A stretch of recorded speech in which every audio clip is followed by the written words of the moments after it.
చిన్నశంకరంపేట మండల కేంద్రంలోని స్థానిక తహసీల్దార్ కార్యాలయంలో ఏర్పాటు చేసిన మీడియా సమావేశంలో తహసీల్దార్ మాలతి మాట్లాడారు.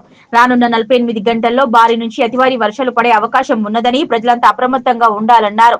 పూరిళ్లలో ఉండేవారు అప్రమత్తంగా ఉండాలని, ఇల్లు కూలిపోయే పరిస్థితుల్లో ఉన్నవారు రెవెన్యూ అధికారులకు లేదా పోలీస్ శాఖ అధికారులకు సమాచారం అందివ్వాలన్నారు. వెంటనే వారిని సురక్షిత ప్రాంతాలకు తరలించడం జరుగుతుందని తెలిపారు. వర్షం పడే సమయంలో చెట్ల కింద కానీ విద్యుత్ స్తంభాల కింద కానీ ఉండకూడదని, చెరువులు కుంటలు అలుగుపారితే ప్రజలు వాటిని చూసేందుకు వెళ్లకుండా జాగ్రత్తగా ఉండాలని సూచించారు. చిన్నపిల్లలు వృద్ధులు బయటకు వెళ్లకూడదని, ఎవరైనా అత్యవసర సమయంలోనే బయటకు వెళ్లాలని, ఇలాంటి ప్రమాదాలకు గురికాకుండా ఉండాలన్నారు. ఎలాంటి ఆపద వచ్చినా అత్యవసర పరిస్థితుల్లో 9346999268 నంబరుకు సమాచారం అందించాలని సూచించారు. శంకరంపేట ప్రజలందరికీ నమస్కారం అండి. ఈరోజు రేపు భారీ నుంచి అతి భారీ వర్షాలు ఉన్నందున ప్రజలందరూ కూడా అప్రమత్తంగా ఉండాలి.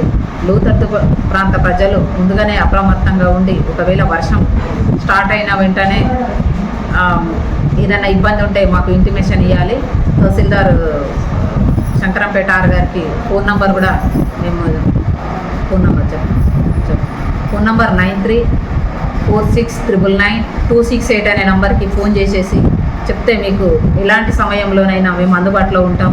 అట్లాగే ట్రాన్స్ఫార్మర్ల దగ్గరికి మరి కరెంటు తీగల దగ్గరికి అంతేకాకుండా లోతట్టు ప్రాంత ప్రజలు మరియు ఇతర ప్రజలు కూడా తడిసిన ఇండ్లల్లో, మట్టితో కట్టిన గోడల దాంట్లో బాగా తడిసిపోయిన ఇండ్లలో ఉండకూడదండి.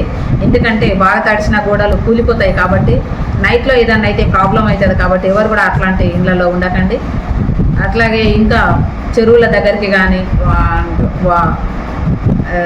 అలుగెళ్తుంటే వెళ్ళి చూడడానికి చూస్తారు పిల్లలు. అట్లాంటి పనులు చేయకండి, జాగ్రత్తగా ఉండండి. పిల్లల్ని ఎవరిని కూడా బయటకు వదలకండి.